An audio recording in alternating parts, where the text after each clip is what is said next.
बिस्मिल्लाहिर्रहमानिर्रहीम। अस्सलाम वालेकुम नाज़रीन, आप यूट्यूब और फेसबुक चैनल देख रहे हैं। मैं राना उज़ैर हूँ।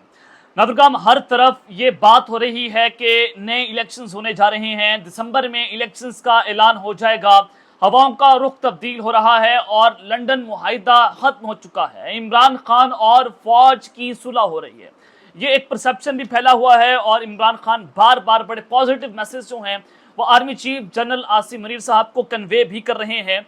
और अमूमी तौर पर जब आप ये देखते हैं कि इलेक्शंस का फैसला कोई सुप्रीम कोर्ट नहीं करती पाकिस्तान के अंदर, या इलेक्शन कमीशन नहीं करता, या फिर पार्लियामान नहीं करती, ना वज़ीर आज़म हाउस करता है, बल्कि इलेक्शंस का फैसला पिंडी करते हैं।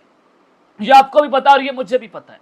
तो जनाब, मैं एक बहुत बड़ी खबर आपके सामने ब्रेक करने जा रहा हूँ और ये ऐसी खबर है, इसको शायद मीडिया रिपोर्ट नहीं कर रहा। बहुत सारे सहाफ़ी इसको रिपोर्ट करने से शायद डरते हैं कि अगर हम ये खबर रिपोर्ट भी कर देंगे तो फिर हमारा क्या हाल होगा। तो जनाब, मैं आपको जो खबर देने जा रहा हूँ वो बड़ी अहम है कि आर्मी हाउस और ISI हाउस की फ़ोन की घंटियाँ बजी हैं, और वो किस तरह से बजी और किसने फ़ोन कॉल की आर्मी हाउस के अंदर भी और जनाब ISI हाउस में भी, और फिर उस ख़ास शख्स से अपने कहा कि वो आर्मी चीफ से भी बात करना चाहता है और DISI नदीम अंजुम साहब से भी जो है वो मुलाकात फ़ोन के ऊपर बात करना चाहता है। यानी कि Imran Khan DISI army chief का हॉटलाइन के ऊपर जो है वो रब्ता, इस रब्ते की बड़ी अहम तरीन तफसीलात है, बड़ी दिलचस्प सूरत हाल है, वो मैंने आपके सामने रखनी है। और ये दावा कहाँ से सामने आया, मैं स्क्रीन के ऊपर भी आपके सामने वो खबर चलवा दूंगा कि फौज के एक तर्जुमान ने, DISI के बेटे ने इस खबर को रिपोर्ट किया। चलिए, ये भी आपको मैं बता दूँ, मुकम्मल तफसीलात आपके सामने बमा हकाइक और बमा सबूत रखूंगा। और फिर दूसरी जानिब ये जनाब नवंबर में क्या होने जा रहा है, नवंबर के अंदर जनाब बड़ी बातें हो रही हैं कि ये हो जाएगा, प्लान हो जाएगा। नवंबर प्लान है क्या, तख्त हिलना शुरू हो चुके हैं, अचानक से सूरत हाल क्या बनी है, मैं वो भी खबर आपके सामने आज ब्रेक करूंगा। लेकिन अगर आपने चैनल को सब्सक्राइब नहीं किया, चैनल को सब्सक्राइब कर लें, बेल आइकन को दबा दें, आने वाली तमाम तरह अपडेट्स आपकी खिदमत में बर वक्त पेश होती रहे। नज़र, आज आप ये देखें कि पाकिस्तान तहरीक इंसाफ और जमात इस्लामी दोनों ने एक ही तर्ज पर एहतजाज का ऐलान किया। दोनों का मरकज इस्लामाबाद था। जमात इस्लामी ने कहा कि हम रेड जोन की तरफ जाएंगे, वहां पर जाकर एहतजाज करेंगे, और पूरे इस्लामाबाद को कंटेरिस्तान बना दिया गया। पूरे इस्लामाबाद में जमात इस्लामी कारकुनान को गिरफ्तार किया गया, उनको मारा गया, आंसू गैस की शेलिंग हुई। जैसे बर्बरियत PTI के ऊपर होती थी, वैसे ही आज बर्बरियत जमात इस्लामी के ऊपर की गई। और जनाब, आप ये भी देखें कि पाकिस्तान तहरीक इंसाफ के ऊपर भी दफा 144 था, जमात इस्लामी के ऊपर भी दफा 144 था। और फिर पाकिस्तान तहरीक इंसाफ जो है वो, उनमें इतनी शायद बहादुरी नहीं थी। आज इमरान खान के बगैर PTI कुछ नहीं है। इमरान खान का मतलब है PTI और PTI का मतलब है इमरान खान। आप जो मर्जी कर लें, अगर कोई कहता है कि मैं बहुत बड़ा बदमाश हूँ PTI के अंदर, अगर कोई कहता है कि मैं बहुत 10,000 बंदा निकाल लूंगा, कोई भी कहता है, कोई भी PTI का जनाब रहनुमा है, वो अपनी पॉपुलैरिटी का जो है वो दावा करता है कि मैं बहुत पॉपुलर हूँ, तो वो झूठ बोलता है। अगर वो कहता है कि मैं बहुत बहादुर हूं, तो वो भी झूठ बोलता है। जनाब, बहादुर एक ही शख्स है जो कैदी नंबर 804 है, जो अडयाला जेल में जिसको कैद किया हुआ है, बहादुर वो है। वो आपको बताता था कि मैंने निकलना है, वो धरने का ऐलान करता था, पूरी PTI के पेपर लीक हो जाते थे। आप भी जानते हैं कि इमरान खान साहब जो है वो बड़े बहादुर किस्म के इंसान हैं, और पाकिस्तान तहरीक इंसाफ की ये बुज़दिली जो है वो जमात इस्लामी ने आज एक्सपोज कर दी। आज जनाब जमात इस्लामी के पीछे जो जितना बड़ा रेला है, इसने साबित कर दिया कि यह भी हुकूमत के लिए आउट ऑफ सिलेबस आ चुका है। और पाकिस्तान तहरीक इंसाफ के बाद जमात इस्लामी के लिए और हाफिज नईमुर रहमान साहब जो हैं, वो जो एक रेला लेकर आए हैं इस्लामाबाद के अंदर, वो जनाब दूसरी बड़ी जमात, बहुत बड़ी जमात बने हुए हैं कि उस वक्त वो उनके पीछे अवाम का बहुत बड़ा रेला है। और जमात इस्लामी का ये अवामी सियासत का जो नया रूप है, हाफिज नईमुर रहमान के बतौर अमीर इंतखाब के बाद सब ये इंतजार में थे कि कब जमूत टूटेगा, कब अवाम बाहर निकलेगी। हुकूमत की नलायकी ने अवाम को भरपूर मौका फराहम किया, और हाफिज नईमुर रहमान की लीडरशिप जो है वो आज अवाम के अंदर निकली हुई है। अवाम भी उसके पीछे है, क्योंकि एक उम्मीद निकली।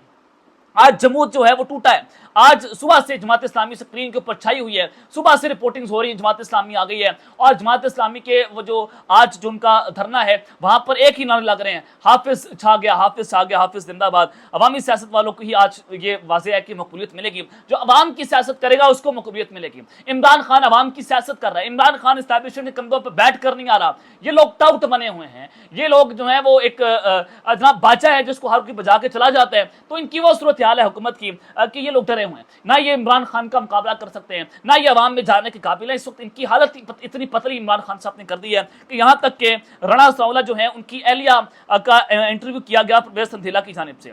अब परवेज संधेला जो है वो नून लीग के, आप सबको पता है कि वो बड़े करीबी हैं। तो संधेला साहब जो हैं जब वो ये बात कर रहे थे तो उनको राणा सनाउल्लाह की अहलिया ने कहा कि इमरान खान को इमरान खान ही मार सकता है, इमरान खान को यानी कि सुल्तान को एक ही शख्स हरा सके वो है खुद सुल्तान। तो सुल्तान को आप दंगल से बाहर नहीं निकाल सकते। अगर आप समझते हैं कि आप दंगल में अकेले खड़े रहेंगे और आप वो रिंग के अंदर मैच जीत जाएंगे तो ऐसा हरगिज़ नहीं है। इमरान खान जब हुकूमत के अंदर आप उसको एक ही तरफ एक्सपोज कर सकते थे, उसको 180 सीटों के ऊपर आने देते। अगर उससे मैशत ना चलती पाकिस्तान की अवाम जो है वो उसको बाहर निकाल देती। आपको भी पता है इमरान खान के दौर में उस पर अवाम ने बड़ी तनकीद की, लेकिन जिस तरह से इमरान खान साहब ने अवामी सियासत का मुजाहरा किया उसके बाद वो पॉपुलर हुए, अवाम ने उसको प्यार दिया, तो वो सब कुछ आपके सामने है। तो राणा सनाउल्लाह की अहलिया कहती हैं कि अगली हुकूमत फिर इमरान खान की है, क्योंकि मैं लोगों के बीच जाती हूँ और बात करती हूँ तो मुझे पता है कि कौन ज़्यादा काम कर रहे हैं। मरीम नवाज ज़्यादा काम भी करती है मगर कोई उसकी तारीफ नहीं करता, क्योंकि लोगों के दिलों में एक ही शख्स जो है वो लगा हुआ है, वो है इमरान अहमद खान न्याजी। तो ये खुद राणा सनाउल्लाह जो कि नवाज शरीफ मरीम नवाज के बहुत करीब है, उनकी अहलिया ये बात कर रही है। तो आप अंदाजा लगाएं कि नून लीग के अंदर क्या बात हो रही है। तो नवाज शरीफ साहब की जो किचन कैबिनेट है उन्होंने उसका इजलास तलब कर लिया है, कल या परसों उसका अहम तरीन इजलास है। अब देखते हैं मामला जो है वो किस रुख जाता है। तो ये एक सूरत हाल है। अब जमात इस्लामी के हवाले से जो उनका प्लान बी है वो आपके सामने मैं रखता हूँ कि जमात इस्लामी का डी चौक में कारकुनान की गिरफ्तारियां और रुकावटों पर प्लान बी इस वक्त सामने आ चुका है और जमात इस्लामी ने 3 मकामात पर धरना देने का फैसला किया है।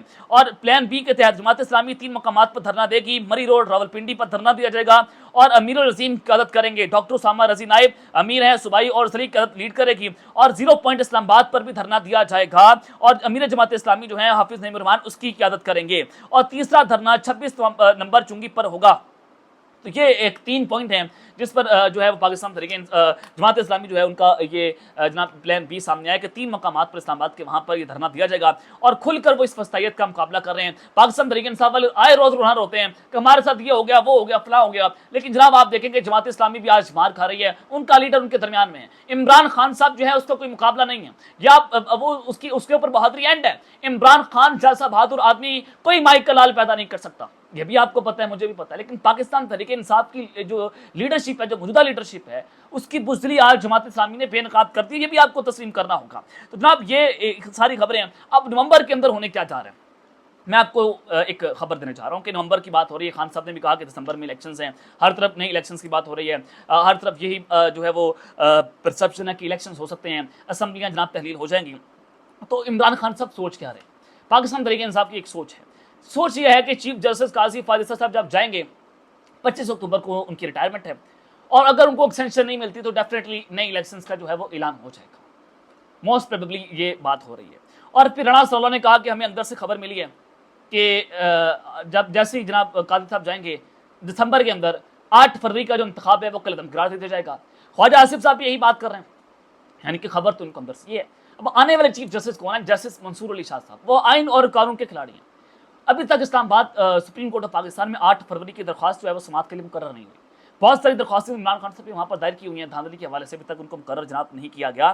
तो आज काजी साहब ने अपने लोगों को भी कहा कि अपने जजेस को कहा कि आप जल्द अज जल्द तहरीरी फैसला जो है वो जारी करें। अब क्यों जारी करें, 25 अक्टूबर, अगर जजेस ये करते हैं कि 24 अक्टूबर को अपना तहरीरी फैसला जारी करते हैं तो 25 अक्टूबर को तो काजी साहब की रिटायरमेंट है, तो 26 अक्टूबर को वो घर चले जाएंगे, जस्टिस मंसूर अली शाह साहब आ जाएंगे, तो उनके लिए एक बहुत बड़ी रुकावट है। तो काजी साहब अपने लोगों को कह रहे हैं कि आप जल्द अज जल्द ये फैसला जारी करें ताकि हम नजरसानी सुने और 4-5 जजेस को मैनेज करके पाकिस्तान तहरीक इंसाफ से मखसूस नशिस्तें छीन कर हुकूमत को दी जाए और 2 तिहाई हासिल कर दी जाए। तो ये बेसिकली जो है वो असल मामला है जो आपके सामने रखा कि नवंबर ये प्लान है कि खान साहब ये सोच रहे हैं कि नए चीफ जस्टिस के आने के बाद नए इलेक्शंस का जो है वो ऐलान हो जाएगा। जी मैं आपको बता, खान साहब ये नहीं कह रहे कि उनकी एस्टैब्लिशमेंट से कोई डील होगी है, उनको बताया एस्टैब्लिशमेंट के लोगों ने कि आप चुप करके बैठ जाएंगे तो अब दिसंबर में हम इलेक्शन करवा देंगे, ऐसी बात नहीं है। खान साहब को अंदर से पता है, ये आपको मैं बता रहा हूँ। जो बात राणा सनाउल्लाह कह रहे हैं कि हमें अंदर से पता है, तो बात जब अंदर से उनको पता है तो खान साहब कहीं और से बात नहीं करे। खान साहब को पता है कि इस अदलिया जो है वो आज़ाद है, अदलिया जो है वो डट के खड़ी हुई है। अब एक जानिब तो ये सूरत हाल है, अब दूसरी जानिब आर्मी चीफ हाउस और ISI हाउस में फ़ोन की घंटियाँ जनाब बजती हैं और इमरान खान आर्मी चीफ और DJI का कोई हंगामी किस्म का एक रब्ता होता है। तो वो रब्ते की खबर मैं आपके सामने जनाब रख देता हूँ कि वो रब्ता किसने किया, कैसे हुआ, ये सूरत हाल के। सबसे पहले आपकी खबर आपको देने जा रहा हूँ। अब्दुल्ला गुल, ये जनाब साबिक DJI हमीद गुल साहब के बेटे हैं, सरगोदा से इनका ताल्लुक है हमारे इलाके के। तो अब्दुल्ला गुल साहब जो हैं वो मौजूदा आर्मी चीफ साहब के बड़े करीब भी हैं। बहुत सारे ट्वीट्स इनको डिलीट भी करना पड़ी, बहुत झूठ भी बोलते हैं। तो खैर इन्होंने एक ट्वीट किया, इन्होंने एक खुफिया ब्रेकिंग न्यूज़ दी है। अब वो खुफिया ब्रेकिंग न्यूज ये देते हैं कि आर्मी हाउस और आईएसआई हाउस की टेलीफोन एक्सचेंज पर कल रात एक अहम कॉल मौसूल होती है। आर्मी हाउस भी और जो जनाब आईएसआई जो हाउस है उसकी टेलीफोन एक्सचेंज के ऊपर एक अहम कॉल किसने की? Army chief general Asim Munir और जनरल नदीम अंजुम से बात करने की ख्वाहिश का इसरार किया गया उस जनाब कॉल पर। फोन करने वाले ने जहाज से कहा कि वो बहुत अरसे से कोशिश कर रहा है और कई बार मुख्तलिफ ताकतवर अफराद से भी पैगाम भेजा पर राब्ता ना हो पाया। यानी कि वो ये बात कर रहे हैं कि इमरान खान साहब ने आर्मी हाउस और आईएसआई हाउस से राब्ता किया और कहा कि आर्मी चीफ से और डीजीआईएसआई से मुलाकात करना चाहते हैं। बहुत बार उन्हें राब्ता करने की कोशिश की लेकिन वो राब्ता ना हो सका। अब आप रुके जरा, मैं आपको ये पूरी खबर नहीं है, अभी आगे चलकर उन्होंने मजीद लिखा है। अब आप यहाँ पर जरा थोड़ी देर के लिए रुके और सोचे कि इमरान खान साहब तो डेरा जेल में कैद हैं, उनके पास ना मोबाइल फोन है, उनको बात नहीं करने दी जाती अपने बेटों से, उनको अपनी फैमिली से बात नहीं करने दी जा सकती, तो कैसे ये राब्ता हो गया कि उन्होंने आर्मी चीफ और डीजीआईएसआई को कॉल कर दी? अगर ऐसी बात होती तो फिर डीजीआईएस पर आकर बताते कि हमें कॉल आई। अब झूठ के पाँव नहीं होते। इस तरह का जो झूठ बोला जा रहा है, जो परसेप्शन बनाया जा रहा है कि इमरान खान डील कर रहा है, झूठ लंबा लेट गया है या वो इनसे माफी मांग रहा है, तो उसका सवाल ही नहीं पैदा होता। इमरान खान की लाश डेरा जेल से बाहर जा सकती है लेकिन वो झूठ नहीं बोलेगा, वो डील नहीं करेगा, वो लंबा नहीं लेटेगा। वो 1 साल से इनकी फसाइयत का मुकाबला कर रहे हैं, वो जेल के अंदर बैठा हुआ, वो जेल में ज्यादा कंफर्टेबल है, आपको भी पता है और मुझे भी पता है। तो वो मजीद लिखते हैं कि फोन करने वाले लिजाजत से कहा गया कि वो बहुत अरसे से कोशिश कर रहा है और कई बार मुख्तलिफ ताकतवर शख्सियात से भी उन्होंने कोशिश की। 15 मिनट होल्ड के बाद एक भरी हुई मजबूत आवाज में ऑपरेटर ने जवाब दिया, इमरान खान आपका मतलूबा नंबर बंद है। मैंने कि 15 मिनट के बाद एक ऑपरेटर में कहता है कि खान साहब आपका मतलूबा नंबर बंद है। अब अंदाजा लगाएं कि किस किस्म की झूठ और अफवाहें जो हैं वो इस तरह के लोगों से फैलाई जा रही हैं। यानी कि डिजिटल टेररिस्ट कहा जाता है एक डीजीआईएसपीआर की जानिब से कि वो डिजिटल टेररिस्ट हैं, वो झूठ बोल रहे हैं, अफरा तफरी फैला रहे हैं, इंतशार फैला रहे हैं, फौज के खिलाफ बयानियां बना रहे हैं। बिल्कुल दुरुस्त बात है, आप बिल्कुल इस बात को आप देखें कि अगर कोई फौज के खिलाफ अफरा तफरी फैलाने की कोशिश करे आप उसको पकड़ें। अब अब्दुल्ला गुल साहब ने जो खबर दी है, क्या इसके ऊपर डिजिटल टेररिज्म नहीं बनती? जो झूठ बोला जा रहा है, जो वो गलत किस्म की बातें कर रहे हैं, जो इस तरह की अफवाहें फैला रहे हैं जो पाकिस्तान के अंदर अनसर्टेनिटी हैरानी कैफियत पैदा कर सकती है, तो ये ट्वीट्स जो है वो काबिल जनाब कबूल नहीं है। इसको रोकना चाहिए और अपनी मंडी थले डांग फेरनी चाहिए। इन लोगों को रोकना चाहिए जो इस तरह से पॉलिटिकल तौर पर अनस्टेबिलिटी पैदा करने की कोशिश कर रहे हैं। बराए मेहरबानी वज़ीर-ए-आज़म हाउस जो है वो रब्ता करें। तो ये एक रब्ते की खबर है कि इमरान खान साहब ने जो है वो 2 शख्सियात से रब्ता किया है, तो झूठ के पाँव नहीं होते। तो इस तरह के ट्वीट्स जो हैं वो पहले भी ये लोग कर चुके हैं लेकिन उसका कोई फायदा नहीं हो पाया कि इमरान खान साहब जो है वो इनसे डील नहीं कर रहे। तो अब तक लेते हैं अपना ख्याल की और संग अल्लाह ने के बाद पाकिस्तान जिंदाबाद।